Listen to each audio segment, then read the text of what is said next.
வட்டி வாங்கக்கூடாது, கொடுக்கக்கூடாது நம்மளுடைய இதில் இருக்குது இஸ்லாமில். இப்போ வந்து நம்ம ஃபுல் இப்போ நம்ம வாழ்க்கையை வந்துட்டு பேங்காக மூவ் ஆகிடுச்சு. எல்லாமே கூகுள் பே அந்த மாதிரி தான் மாறி ஆகிடுச்சு. இப்போ நம்ம பேங்க்கில் அக்கௌண்ட் பண்ணுறோம். இப்போ நம்மளுக்கு அதுலேருந்து ஒரு வட்டி வரும் இல்லையா, ஒரு அமௌண்ட்டு. அப்போ அதை நம்ம என்ன பண்ணுறது? சகோதரி என்ன கேட்குறாங்கன்னா, வட்டி வாங்கக்கூடாது, வட்டி கொடுக்கக்கூடாது, அதற்காக சாட்சியாக இருக்கக்கூடாது என்பதெல்லாம் நமக்கு தெரிந்தது தான். இப்போ முழுக்க வாழ்க்கை என்பது வட்டியோடு சார்ந்திருக்கிற ஒரு வங்கி கணக்கின் மூலமாகத்தான் கடந்து செல்ல வேண்டிய நிர்பந்தம் ஏற்படுகிறது. வங்கியில் வருகிற வட்டியை என்ன செய்வது அப்படின்னு கேட்குறாங்க. பொதுவாக வங்கி இதில் அக்கௌண்ட் ஓப்பன் செய்வது சில முக்கியமான நிகழ்வுகளுக்கு இது தேவைத்தான் படுகிறது.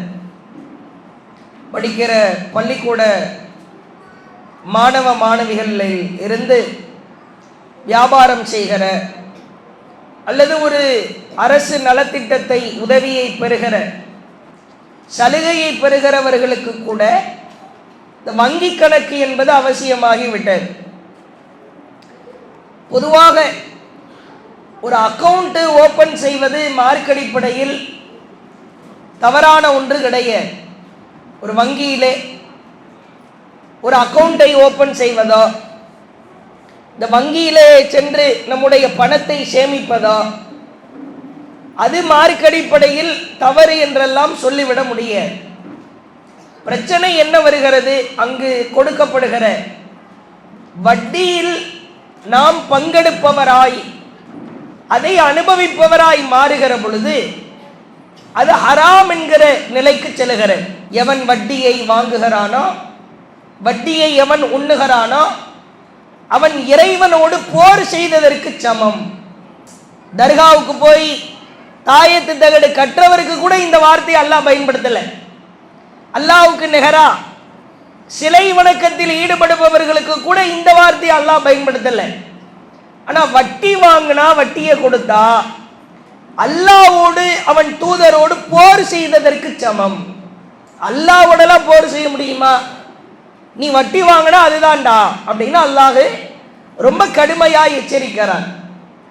அதே போன்று அல்லாஹுவின் தூதர் சொன்னார்கள், யார் வட்டி வாங்குகிறாரோ, வட்டியை கொடுக்கிறாரோ, அதற்கு எழுதுகிறாரோ, அதற்கு ஆதரவாய் சாட்சியாய் இருக்கிறாரோ, இவர்கள் அனைவரும் பாவத்தில் சமமானவர்கள்.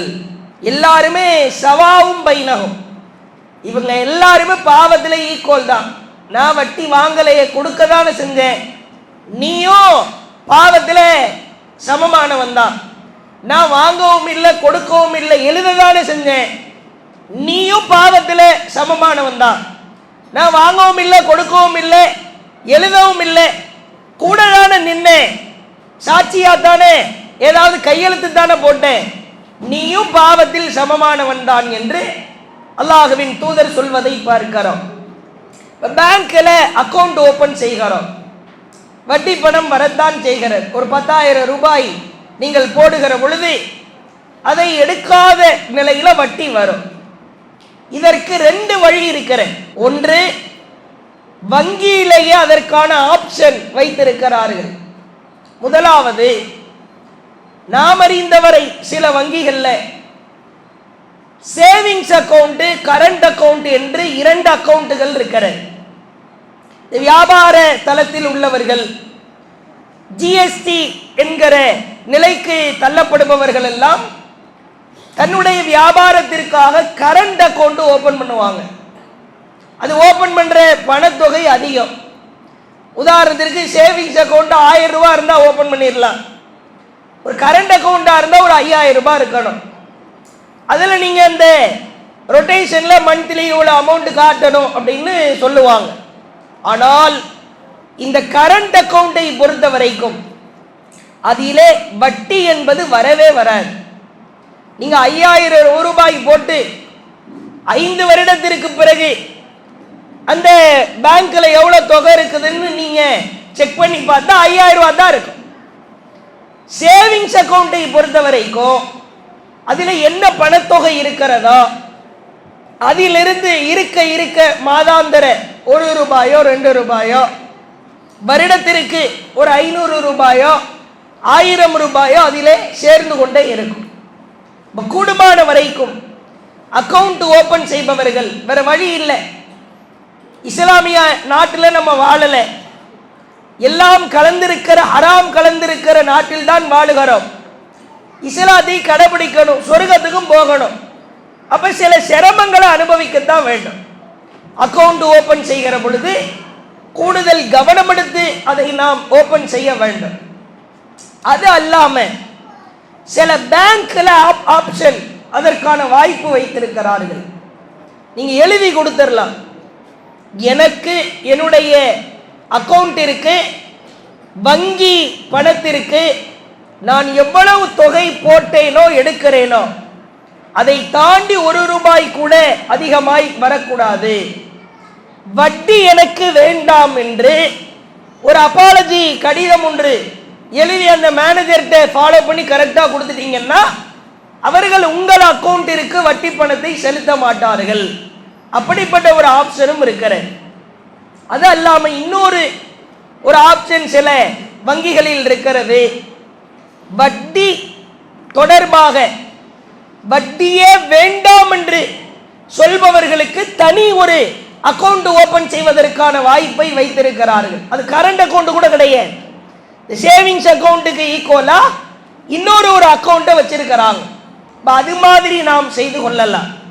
எக்காரணம் கொண்டும் நாம் அந்த வட்டி பணத்தை எடுத்து காபிருக்கு நான் தர்மம் பண்ணிடுறேன் அல்லது டாய்லெட் கட்டி விட போறேன். சில பேர் இந்த வட்டி பணத்தை எடுத்து நான் டாய்லெட் மலைஜல கழிக்கிற இடம் கட்டி விட்டுறேன் அல்லது யாருக்காவது சாப்பாடு வாங்கி கொடுத்துட்றேன். இதை செய்யவே கூட அல்லாஹ்வின் தூதர் சொன்னார்கள், உங்களுக்கு பயன்படுத்துவதற்கு எது ஹராமோ, பயன்படுத்துவதற்கு உங்களுக்கு எது ஹராமோ அதை பிறருக்கு தர்மம் செய்வதற்கும் ஹராம். மது எனக்கு பயன்படுத்துறதுக்கு ஹராம், நான் மதுவை வாங்கி பிறருக்கு தர்மம் செய்யக்கூட. சேம் அதே ஃபார்முலா தான். எனக்கு பயன்படுத்துறதுக்கு எது ஹராமோ அதை தர்மம் செய்யறது ஹராம். வட்டி பணம் நான் பயன்படுத்துறதுக்கு ஹராம் தானே, அதை மற்றவங்களுக்கு சாப்பாடு வாங்கி கொடுத்தாலோ டாய்லெட் கட்டி விட்டாலோ அல்லது முதியோர் இல்லத்துக்கு சிறுவர் இல்லத்துக்கு அனாதைகளுக்கு அதை தர்மம் செய்ய போகிறேன் என்று சொன்னாலும் அது ஹராம். ஒரு ஹராமை எடுத்து ஹராமாய் தர்மம் செய்து விடக்கூடாது, அதை அப்படியே விட்டுறணும். அந்த முசீபத்தை, அந்த ஷைத்தானுடைய பணத்தை நாம தொடவே கூடாது. இதையெல்லாம் கவனத்திலே வைத்து நீங்கள் வங்கியிலே பணத்தை செலுத்த வேண்டும். கூடுமான வரைக்கும் நிறைய பேருக்கு இந்த விழிப்புணர்வு இல்லை. எவ்வளவோ வாய்ப்புகள் வந்து விட்டது, எவ்வளோ பணம் நமக்கு பேங்க்ல இருக்குதுன்னு தெரியணும், மறந்து போச்சு. என்ன பண்ணலாம், ஒரு வருட ஸ்டேட்மெண்ட் கேட்டீங்கன்னா அழகா கொடுத்துருவானே. நான் போட்ட பணம் எவ்வளவு, எனக்கு எவ்வளவு பணம் வட்டி போட்டிருக்காரான், அப்ப நான் போட்ட பணத்தை மட்டும் எடுத்தால் போதுமானது. இதெல்லாம் சிரமப்படணுமா? ஆமா, சிரமப்பட்டு தான் ஆகணும்.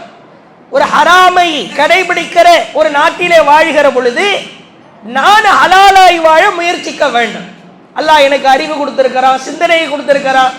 ஸ்டேட்மெண்ட் எடுத்து பார்த்து நான் போட்ட பணம் எவ்வளவு, எங்கெல்லாம் ஜிபே கூகுள் பே பண்ணியிருக்கிறேன், எப்பெல்லாம் அந்த பணத்தை எடுத்திருக்கிறேன், கிரெடிட் ஆனது எவ்வளவு, டெபிட் ஆனது எவ்வளவு, எல்லா வாய்ப்புகளும் வந்திருக்கிறேன். இதையெல்லாம் கவனத்தில் எடுத்துதான் நாம் செய்ய வேண்டும்.